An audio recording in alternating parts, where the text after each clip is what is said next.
Assalamualaikum warahmatullahi wabarakatuh.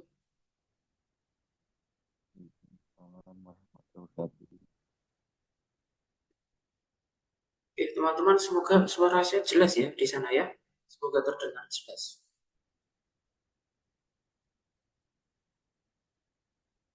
Baik, kita mulai teman-teman. Nah, ini Anda sudah semester baru ya. Semakin ke sini Anda semakin dekat sama skripsian. Ini mata kuliah kita namanya kan data science ya. Ini mata kuliah ini tuh biasanya deket banget hubungannya sama metodologi penelitian. Nanti teman-teman kalau suara saya tiba-tiba nyendat atau kurang kenceng, bisa langsung di kolom chat aja ya, tidak apa-apa. Semoga teman-teman entah di semester ini atau mungkin di semester kemarin sudah dapat mata kuliah itu ya, metodologi penelitian, ataupun belum dapat, semoga di semester depan Anda dapat sehingga mata kuliah ini nanti bisa nyambung. Jadi kalau Anda skripsi itu kan biasanya nih ya, biasanya kan orang-orang itu main-mainnya SPSS itu ya. Ya boleh Anda pakai SPSS, tetapi jika memang tidak diperlukan ya sebenarnya tidak perlu juga. Bahkan sekarang kalau kita bicara Excel itu itu sudah bisa banyak. Sudah banyak hal yang bisa dilakukan sama Excel. Bahkan sebagian yang dulu hanya bisa di SPSS itu sekarang dengan Excel pun itu bisa. Sebenarnya yang kita lakukan di Excel, di SPSS itu kan ya kalau kita runtut gitu ujung-ujungnya itu adalah untuk mendapatkan grafik atau ujung-ujungnya itu untuk mendapatkan kesimpulan. Nah, itulah data science. Jadi dari data yang Anda ambil, kemudian data itu Anda proses sampai ketemu grafik, berarti sampai bisa membuat grafik atau sampai bisa ada angka menyimpulkan sesuatu ataupun ada visualisasi tertentu, itulah yang kita sebut dengan data science. Jadi data science itu luas ya teman-teman ya. Jadi beruntung ini Anda di XAD ini mendapatkan mata kuliah data science. Karena mata kuliah ini sekarang itu masih sangat jarang. Jadi masih sangat jarang kampus yang memberikan mata kuliah data science ke mahasiswa. Karena memang ahlinya atau dosen data science itu belum banyak. Masih sangat sedikit. Tapi saat ini salah satu yang beruntung ya, kita bisa memberikan Anda data science.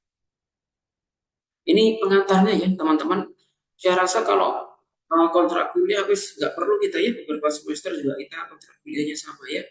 GCR, ketelatan itu seperti apa, ujian seperti apa, itu sudah kita lewati ya, kita sudah menikmati itu beberapa semester kemarin. Jadi kalau pertemuan pertama ini misalkan di semesterku ini saya isi apa kontrak kuliah kok kurang pas ya.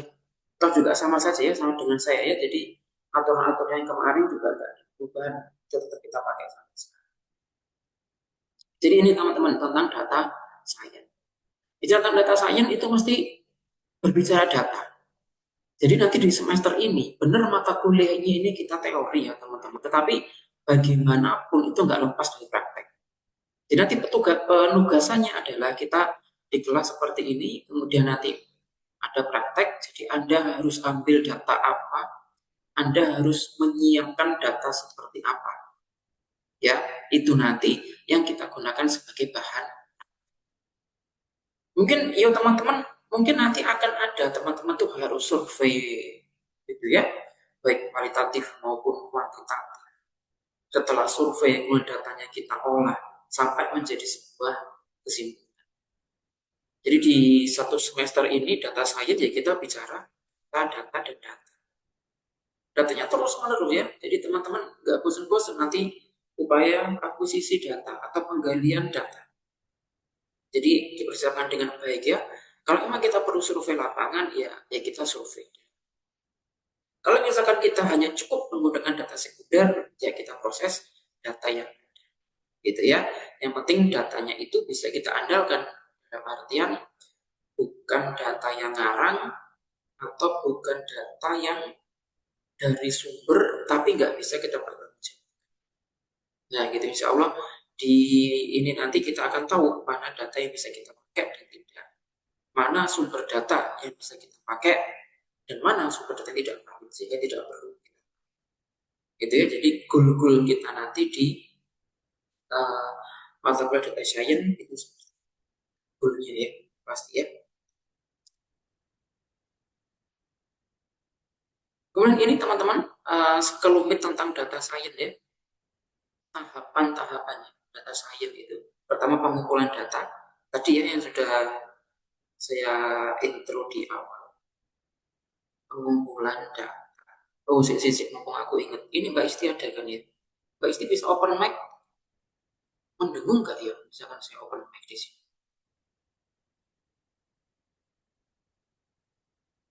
Ya, koordinatornya Mbak Isti ya. Ada situ Mbak Isti.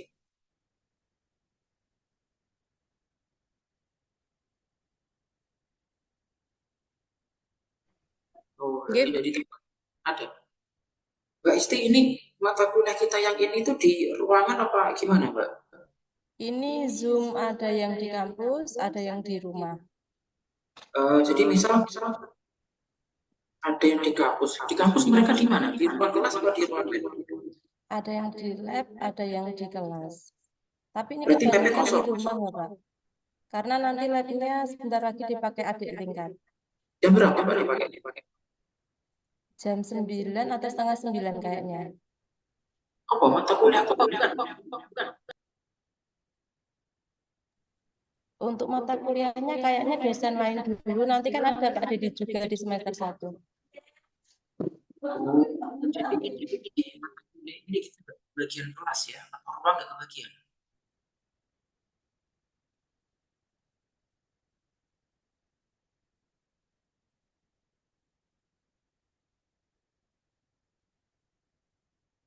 Oke, nanti saya ini aja kalau gitu. Nanti saya diskusikan lagi ya untuk kelas ya. Jadi misalkan sewaktu-waktu kita membutuhkan kelas, misalnya teman-teman. Sewaktu-waktu kita membutuhkan kelas atau kita pertemuan di kelas, pertemuan luring gitu misal. Nah nanti ruangnya di mana nanti coba saya koordinasikan lagi ya. Semoga ada ruang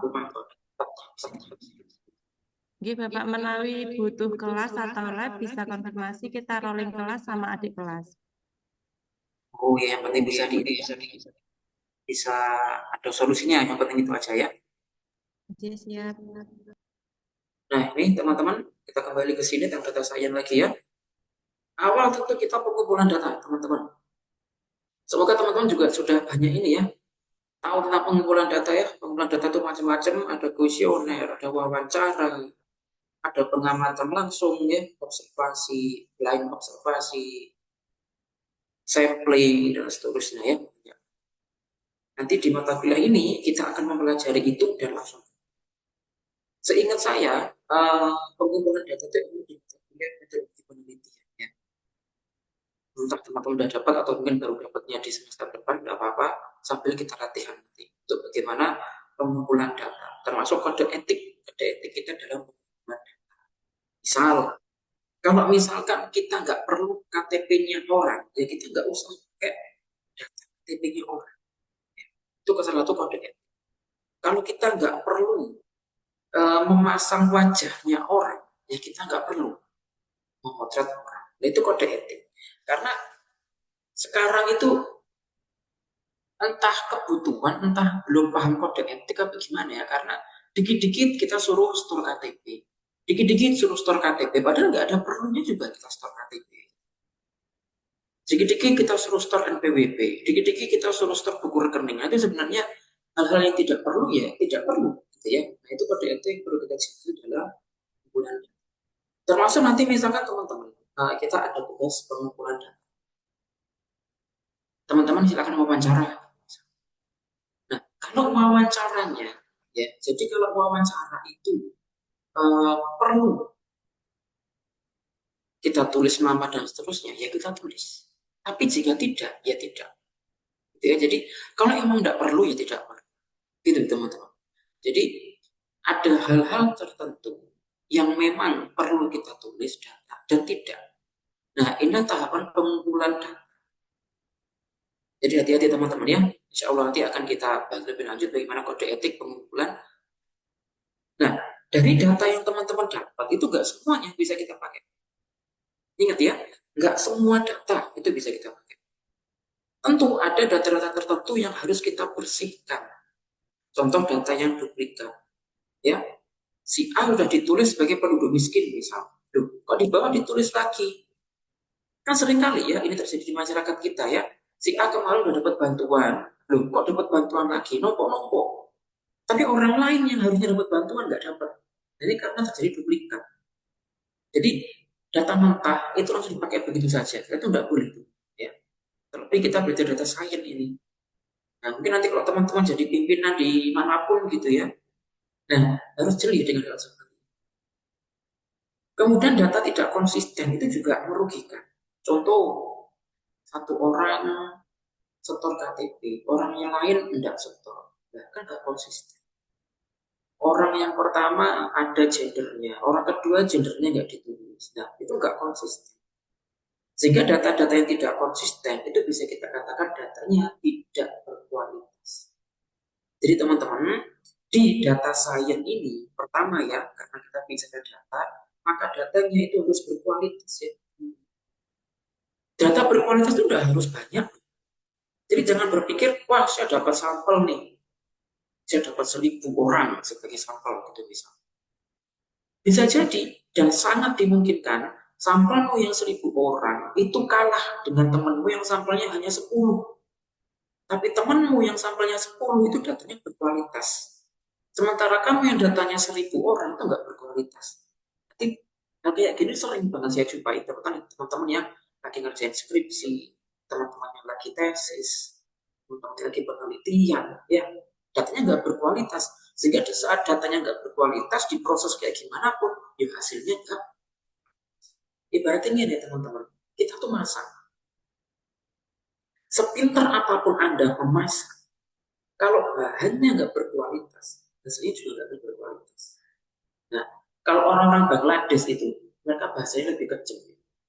Karena saya kuliah sama profesor dari Bangladesh itu dia bilang gini, kalau kita memasak, kita koki yang hebat, kalau bahannya itu sampah, hasilnya juga pasti akan sampah.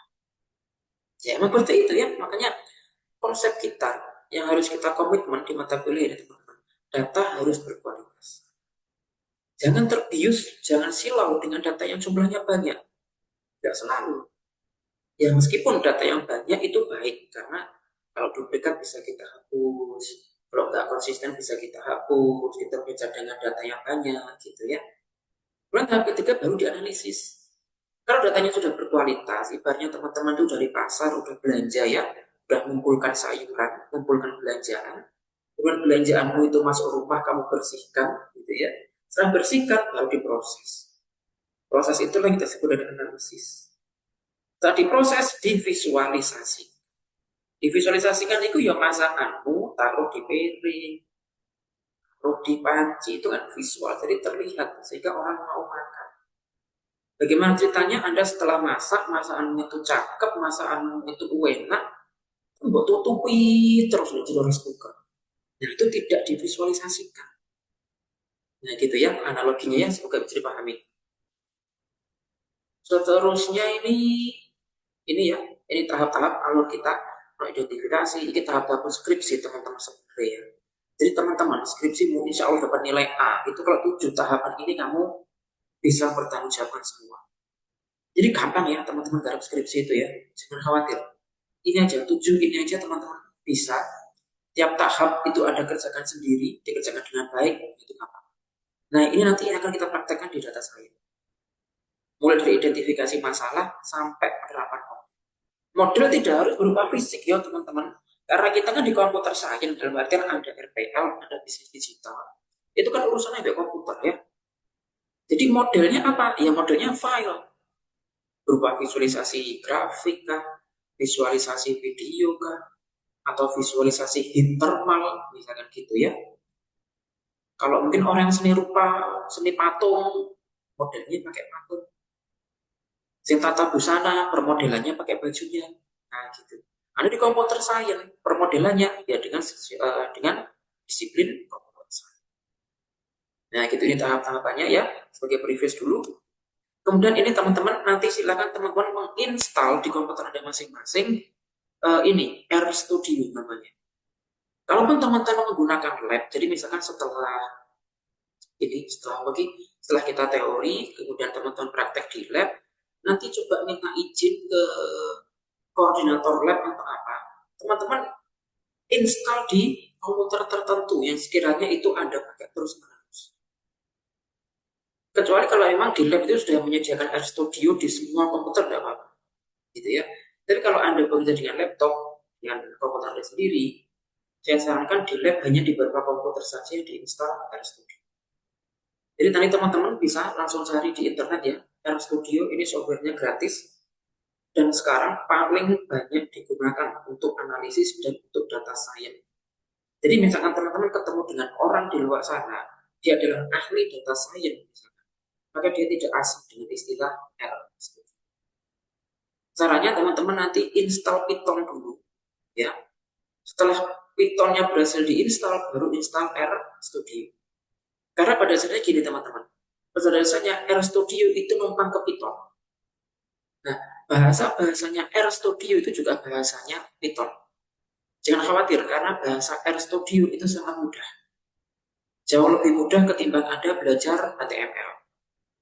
Jauh lebih mudah ketimbang teman-teman dulu pernah belajar Pascal. Ya, Pascal kan masih bahasa ini ya, masih bahasa pemrograman banget gitu ya. Kalau RStudio sudah bahasa manusia. Jadi digunakan gampang. Nanti silakan bisa cari di internet, banyak sekali misalkan tutorial install RStudio. Nah, gitu ya. Itu banyak. Versi mana yang Anda pakai terserah teman-teman ya. Saya tidak memberikan kamu harus versi ini tidak. Justru kalau versi yang lebih baru, insya Allah lebih bagus. Karena versi yang lebih baru, tentu antarmukanya mudah, paket-paketnya atau library-nya juga sangat banyak. Jadi kita nggak perlu kita nggak perlu coding-coding secara manual. Banyak package, banyak library yang langsung bisa kita panggil untuk proses data nanti. Jadi dapurmu nanti ya teman-teman adalah RStudio. Tempat kita preparing, mencuci data, sampai kita memasak data ya, sampai menyajikan itu nanti di RStudio. RStudio ini sangat ringan kok. Jadi laptopmu yang speknya mungkin masih kecil pun bisa running RStudio. Yang bikin lemot itu bukan RStudio-nya, tapi semakin besar ukuran data kita, maka ya nanti prosesnya akan semakin berat. Kan gitu ya. Jadi nanti kita sesuaikan ya, kita mau proses data yang memory, kita proses data yang teks gitu saja. Kalau nanti teman-teman pengen memproses data dari satelit, jangan ngambil data dari satelit, nah insya Allah next ya. Itu prosesnya sangat panjang dan perlu komputer yang spesifikasinya besar. Jadi ini ya teman-teman, nanti silakan install RStudio. Sebelum RStudio install Python dulu ya sekali lagi, karena R itu numpang Python. Ini beberapa contoh ya nanti. Jadi kita banyak berbicara tentang CSV. Makanya teman-teman yang sekarang di komputer belum ada Excel-nya atau Excel-nya lagi gangguan, silahkan dicek dulu. Karena ini langkah 1, impor data dari CSV. Nah, CSV ini Excel ya, bisa kita pakai nanti. Jadi kita akan banyak sekali menggunakan bantuan dari Excel. Yaitu dapur kita di RStudio dibantu sama Excel. Udah itu saja ya.